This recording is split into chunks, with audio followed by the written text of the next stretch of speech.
Welcome to Rhythm, a journey to empower the youth through well-being and self-discovery. Namaste everyone, I am Sheena Rana. And I am Pranav Kumar. We're the hosts today for this podcast series with Swami Tadananda, President of Ramakrishna Vedanta Centre, Auckland, New Zealand. By way of introductions, I, Sheena Rana, am 16 years of age, and I have been closely associated with the Vedanta Centre since my childhood. The Vedanta teachings and my regular spiritual practices have positively impacted all aspects of my personal life to face everyday challenges that we young people do. And I am keen to share that knowledge with other young people through this podcast series. And I, Pranav Kumar, am 17 years of age. I'm very much interested to explore what knowledge, skills, and tools the Vedanta teachings and meditation have to offer to empower the youth to take better care of their well-being. And now I wish to introduce to you our guest, Swami Tadananda. Swamiji is a monk of the worldwide Ramakrishna mission. Currently, he is the head of the Ramakrishna Vedanta Centre here in Auckland. He has had a deep interest in developing well-being solutions based spiritually. Over the last year, Swamiji has been producing a Rhythm Being in Balance podcast with more than 40 episodes discussing spiritual solutions for well-being in general. We, the youth, have our own challenges in life and perspectives, so we approached Swamiji to produce a podcast specifically for the youth. Namaste, Swamiji. Thank you for agreeing to be part of this podcast, Rhythm Wellbeing for the Youth. How are you? Namaste, Sheena and Pranav. I'm very good. Thank you very much. How are you? We're good. Swamiji, can you please tell us about your interest in the youth? Yes, Sheena. Thank you very much first for inviting me to be part of your podcast. We have been producing Rhythm Wellbeing in Balance for quite some time. But in response to your question about my interest in the youth, well, since my early days in joining the Ramakrishna mission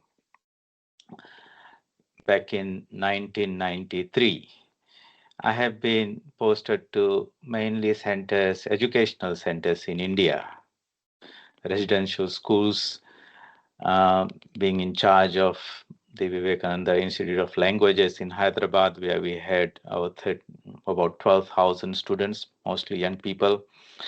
And in Fiji, over the last 12, 13 years at the Swami Vivekananda College.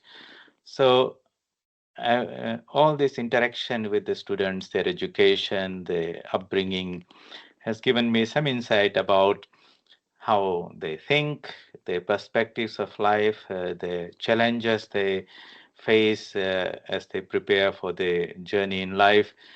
And it has intrigued me that in this modern age, there is an ever increasing percentage of people finding it difficult or more challenging to grapple with what life is throwing at them. So we see increased incidences of ADHD or anxiety or stress or depression or even tragically suicides among the youth.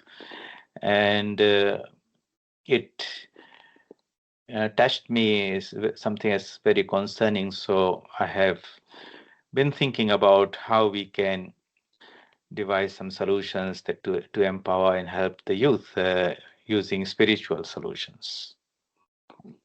Swamiji, we've heard about the Universal Meditation Center at Swami Vivekananda College in Fiji. Please tell us about the inspiration and purpose of that project.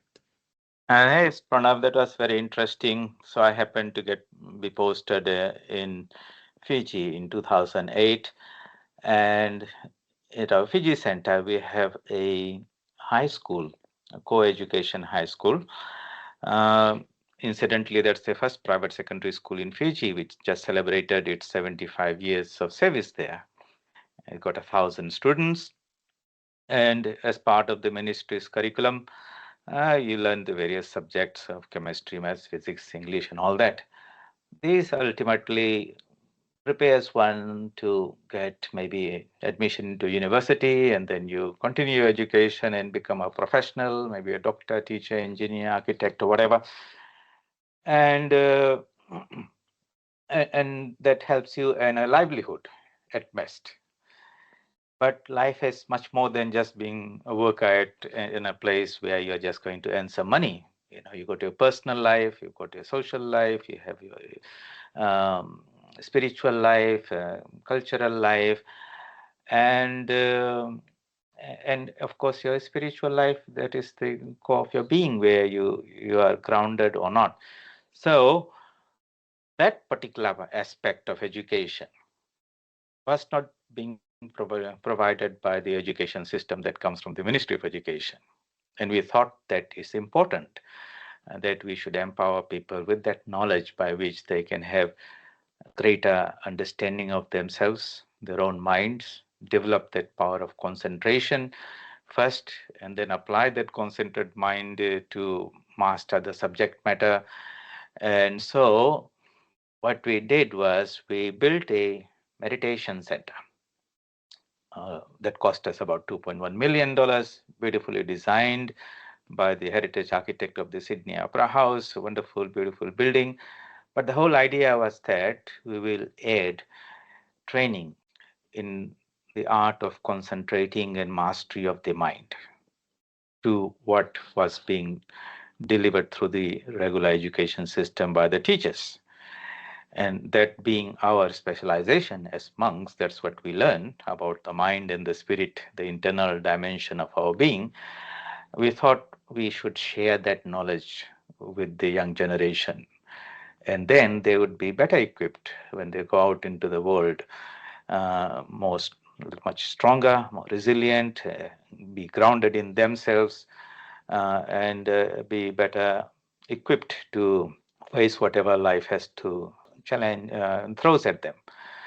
And I was there. We had this project. We built this beautiful meditation center. It's a universal meditation center where all students, boys and girls, irrespective of their faith and religion, come and sit down. And it's not a religious meditation practice. It's a very universal practice where we teach them the art of turning the mind inwards and focusing on that beautiful aspect, spiritual dimension of our being, keeping the mind focused there. And the result is that feedback has been that students are coming and telling that they are the academic results are improving because they can master the subject matter faster. You can see a change in their behavior, incidences of disciplinary such as ragging and bullying and all that have come down. They're more grounded and more peaceful and more focused. So that is an interesting project that we did in Fiji, and then coming over to New Zealand and hearing about the challenges of the world youth here and worldwide, we thought let's invest some time in seeing how we can design some solutions that can help them anywhere around the world. So that's my interest in the youth and trying to find a spiritual meditation based spiritual solution to help them. And Swamiji, why do you think Vedanta has something to offer more than for mental well-being that what already is available through modern medical sciences? That's a very good question, Sheena. There are so many things being offered by doctors and counselors and governments approach us to fund such programs to help people manage stress, anxiety, and all that. Most of it is based on what the Western medical sciences have to teach, or their perspective of who we are. So, who we are in the sense that are we just a body, or we are the mind, or something more than that? And as our perspective is, so is the solution, the type of solutions we design. So Vedanta has something to add to whatever is already there. It doesn't dismantle and throw away whatever is there. So what Vedanta actually is the science of human excellences. That's, if you want to use that word. It's very scientific, it's very rational. It is about understanding ourselves in a deeper way. So let us, just to give you a very brief introduction, we all identify ourselves with our physical body. So immediately we say we are male or female or other gender, or we are young or old and all that. And then we identify ourselves with our mind. I'm a teacher, doctor, engineer, monk, whatever, those mental states or mental training that we acquire, and that becomes part of our identity. And the state of the mind, like, I'm happy or I'm unhappy, I'm relaxed and peaceful, or I'm stressed out, I'm worried, or I'm calm and all that. So these changes are or internally. Internally, these things are happening. We know these are happening there, but up to that far, most of us have some idea of who we are. Like, what is the mind? If I ask, if you ask the doctor, what is the mind? They will tell, with their medical sciences, that the mind is a product of the brain. So, brain is the main organ, and when the brain is functioning and other neurons are firing away, it creates something which what they call is the mind. And when that mind is not in a happy space, then they try to fix up the brain side of things with medication to rectify whatever is happening in the mind side. We say, what Vedanta says, all the spiritual sciences says, that this approach is like putting the cart before the horse. Actually, the mind comes first, and mind uses the tool of the brain to express itself. The mind can exist independent of the brain. It's in that mind that all knowledge, impressions from our experiences are kept and stored, and that's why we process them, think them, plan it out, and then we choose to express certain things. When that mind is not strong and resilient, then the external world throws us off balance. But there is something beyond the mind also, which is that consciousness or the spiritual dimension of being who we really are. That is really our primary identity, so to say. Okay, we are all spiritual beings having a human experience. All right, that is the understanding from the Vedanta perspective. So when we say that Vedanta has something to offer, we share that perspective of who we are as a spiritual being, what the ancient spiritual teachers who dived deep within themselves to explore that internal space, the spiritual dimension, and as they explored, they came face to face with some very wonderful truths about who we are. Basically, we are all pure, we are perfect, we are full of knowledge, bliss, peace, purity, beauty, goodness. That is the spiritual identity of each and every one of us. Depending on where we are born and what culture we grow up and our experiences, the mind becomes conditioned by those things. And then that mind interacts with the world. And we see that in our behavior and everything. So when what Vedanta says is, when there is a problem in the mental space, we have to seek for the solution at a deeper level beyond the mind, not at a superficial level at the physical brain or medication method of trying to suppress or change that mental behavior in a space. So you can say the approach is very much more comprehensive. Now we introduce the dimension of our spiritual being and have a deeper understanding of what the mind is. And then everyone will be able to manage that mind better. So we can talk through this in more detail, what Vedanta is and what is the Vedanta understanding of mind is, and how the whole organism, what we are functioning, and where is the source of the power, and how we can manage that. And we think that What we are offering is not something new. This is the ancient solution given by our ancient teachers, their method of mastering the mind. And we want to make some mind management tools that are rational and simple and practical, that you and I and others can all apply to make ourselves stronger, better, more resilient.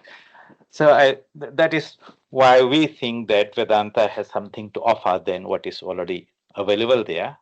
There's a whole philosophy, there's a whole knowledge, there are skills there, and the proof of the cake is in eating it. You practice that and find out for yourself.